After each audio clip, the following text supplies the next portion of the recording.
They're all either extraordinarily dangerous or completely deadly. This DPS team that we have in this building facility today, they help to keep drugs like this off the streets, making Texas safer. The fact of the matter is, Mexican drug cartels, they smuggle fentanyl into our country any way that they can. They cram it into things like car batteries or into tires of cars. They lace it onto street drugs. And as this lab has discovered, they also lace it onto or make it look like drugs that are typical prescription drugs. These brave folks in this lab, they handle literally lethal doses of these drugs every day to help save the lives of our fellow Texans from the deadly scourge of fentanyl. Now, it's because of Washington's open border policies that deadly fentanyl is flooding the United States. Fentanyl does not derive from Texas or from the United States. It comes across the border from Mexico, and it's killing Texans, and it's getting worse. Here's some numbers and some examples. In 2019, just a few years ago, there were 277 fentanyl deaths in Texas. Just 3 years later, in 2022, make that 2021, there were almost 1,700. Most of those deaths were in counties that are not along the border. So what comes across the border typically does not stay in the border region. It makes its way to places like Harris County, Montgomery County, and across the entire state of Texas. In fact, if you will look at this map over here, all of the pink locations, pink or red, those are counties in the state of Texas where just DPS alone has made fentanyl seizures over the course of the past year. Now, that doesn't count law enforcement agencies such as the Montgomery County Law Enforcement or the Harris County Law Enforcement or other local law enforcement. If you look at all the law enforcement together, you probably would find almost every county in the state would be colored as a location where fentanyl has been seized. Fentanyl seizures by DPS have literally skyrocketed. Get these numbers in just a one-year differential. In 2020, DPS seized about 70 pounds of fentanyl. 1 year later, in 2021, they seized more than 964 pounds of fentanyl. That's more than a 1,000% increase in fentanyl seizures in just 1 year. And the number of lethal doses seized is almost enough to kill every man, woman, and child in the United States of America. Fentanyl is so deadly, it's now the #1 killer of the population group of 18 to 45 in the United States of America. Now, this past spring, I met with Virginia Krieger, whose daughter was tragically killed by fentanyl poisoning. Earlier this year, also in Austin, Texas, 12 people who were out partying on 6th Street were taken to the hospital. 3 of them died from fentanyl poisoning. And it's been reported that on average, 1 person dies every single day in Harris County because of fentanyl. As a state, we are escalating our crackdown on this deadly drug. This last session, I signed a law that I think that Senator Huffman was the author of, to increase penalties for making or distributing fentanyl. Also, we have made seizing fentanyl a core component of Operation Lone Star that Director Steve McCraw is in charge of, where he and Texas Department of Public Safety officers, they are involved in this massive seizure of fentanyl. Importantly, this is not just a border problem. It's a problem that affects every state in the United States of America. Communities across our country are mired in this tragedy, whether it be schools or neighborhoods or families.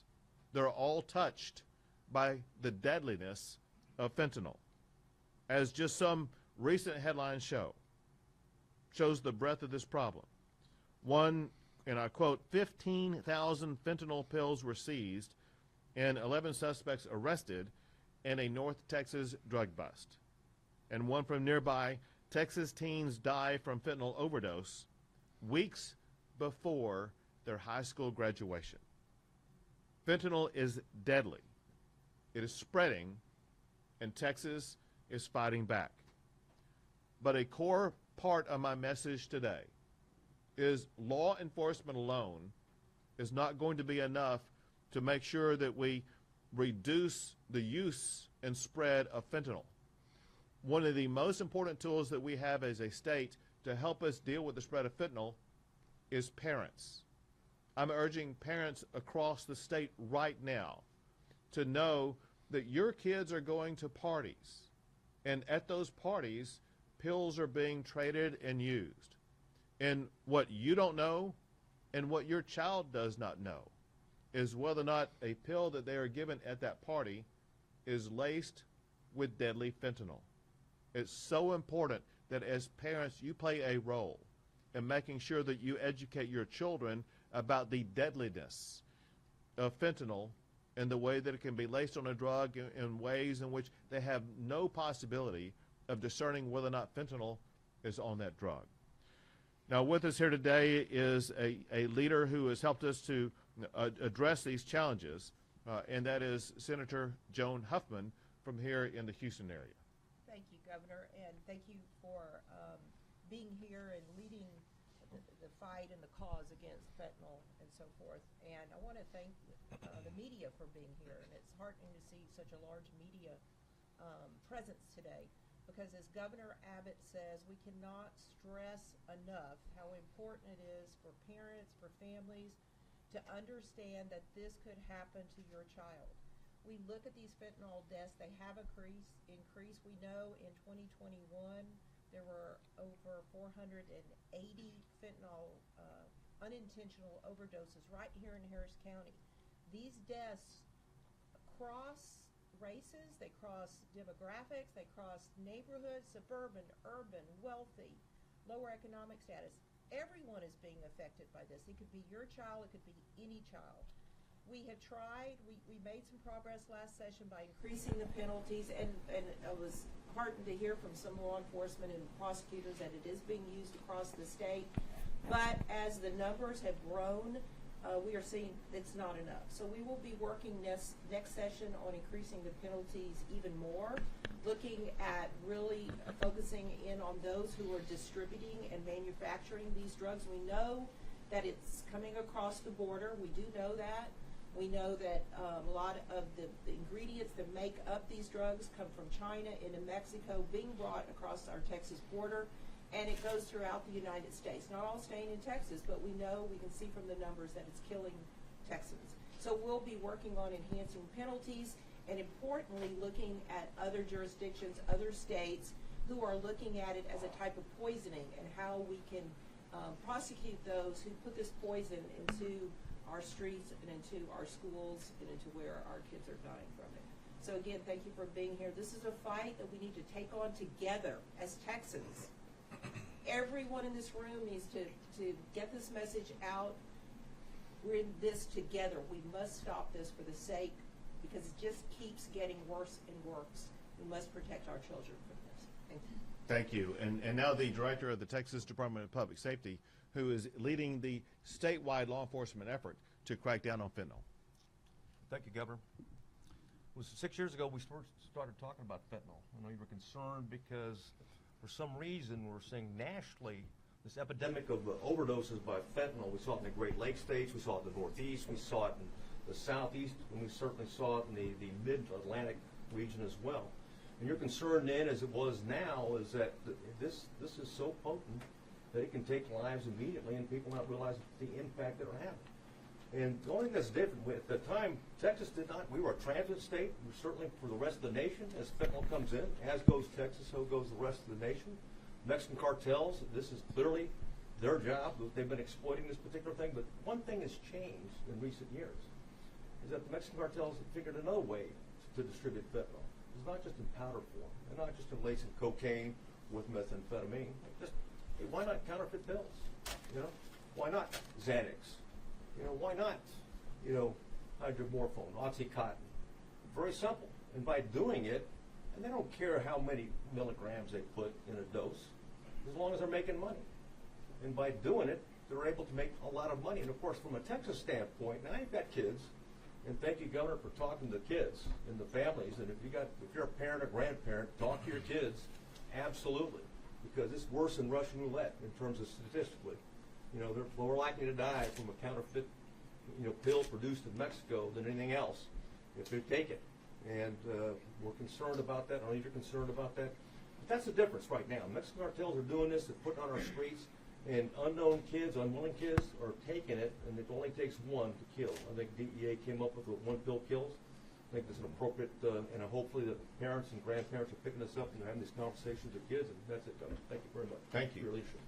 And now a forensic scientist at DPS, right here at the lab that we're at, Jennifer Hatch. Thank you, Governor Abbott, for coming to the laboratory today to see what we do. I also want to thank you and the legislature as well for the resources that you've provided us to ensure that we can continue to provide our services for the state of Texas. So it's important for the public to get to look at the work that we do here at the Crime Lab and the impact that it does have on the community. To give a little more background into fentanyl, fentanyl is a synthetic opioid that is similar to other opiates that you're used to hearing about, such as heroin, morphine, oxycodone, but the biggest difference is fentanyl is so much more potent than these other opiates.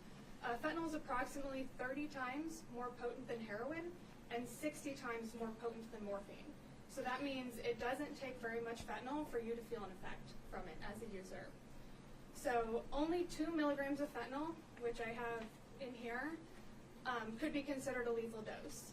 For comparison, 60 milligrams of heroin, which is demonstrated here, is a lethal dose. So you can see how little it takes. All of our laboratories across the state of Texas are seeing an increased number of cases that do contain fentanyl. While fentanyl isn't present in everything that we analyze, it is much more prominent today than it was even 5 years ago. So as an example, in 2019, we reported fentanyl or a fentanyl analog in about 94 cases. In 2022, through the end of June, so just those 6 months alone, we've already reported about 513 cases. So that's a pretty significant increase. The majority of fentanyl that we do see today is pressed into these tablets that look like legitimate pharmaceuticals. Traditionally, these tablets are made to look like oxycodone, as shown here, hydrocodone, or even Xanax. And I can say that these counterfeit tablets look like legitimate pharmaceuticals. Even a scientist examining these daily usually cannot tell the difference until we do our analysis. So this means also that most users don't realize that what they're getting is a counterfeit tablet containing fentanyl as well. So you can see how easily this does become a very dangerous issue. So increasing this awareness about fentanyl is helping to save lives. So I just want to thank you again, Governor Abbott, and to the Texas legislature for your efforts to help bring this crisis into the forefront. Thank you, and thank you for what you do every day. And I got to meet the other people who work in the lab. And once again, I want to express my gratitude for the men and women who work in this lab, who put their lives on the line to work with the law enforcement officers to make sure that we as a state are going to be more effective in cracking down on the pushers of fentanyl across this region and across our state. We'll take a few questions. Go ahead. Governor Abbott, Uvalde Mayor John McLaughlin has said he's asked you repeatedly to return to Uvalde to speak with grieving family members. You have not returned yet. Do you have plans to return, and when would that be? Sure. So listen, I've been there multiple times to Uvalde for multiple purposes, sometimes for public presentations, sometimes for grieving events and different things like that. And I will be going many more times.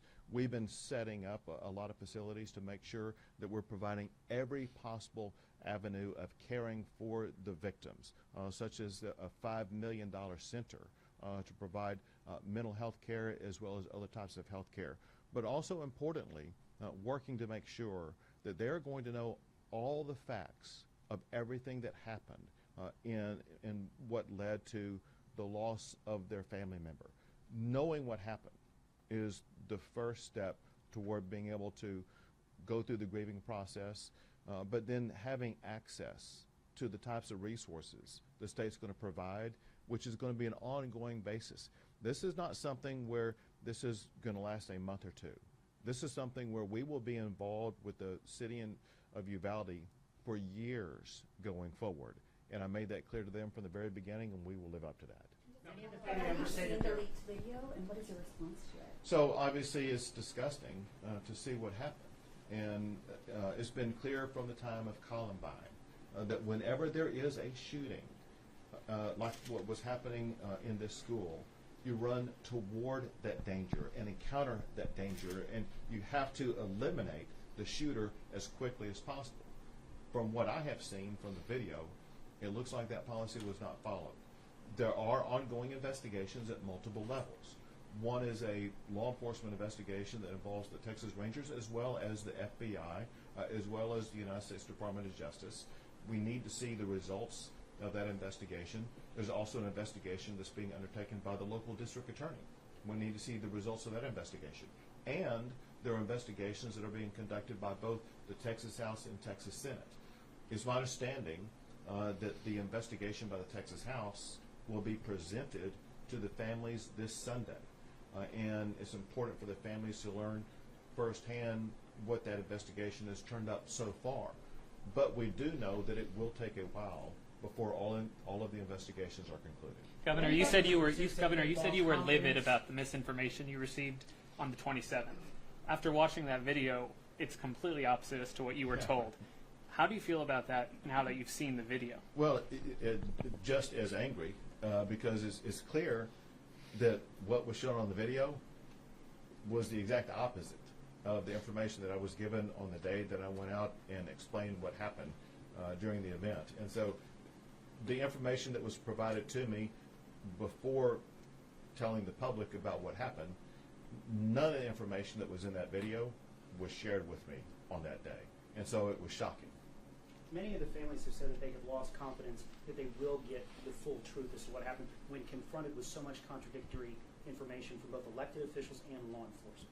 And that's why I said, and you may have heard, that I was pretty adamant earlier this week about the disclosure of this video, because it's important for the people of Uvalde to know exactly what happened. In this case, unlike some other cases, we have visual evidence, we have audio evidence that will reveal most of what happened.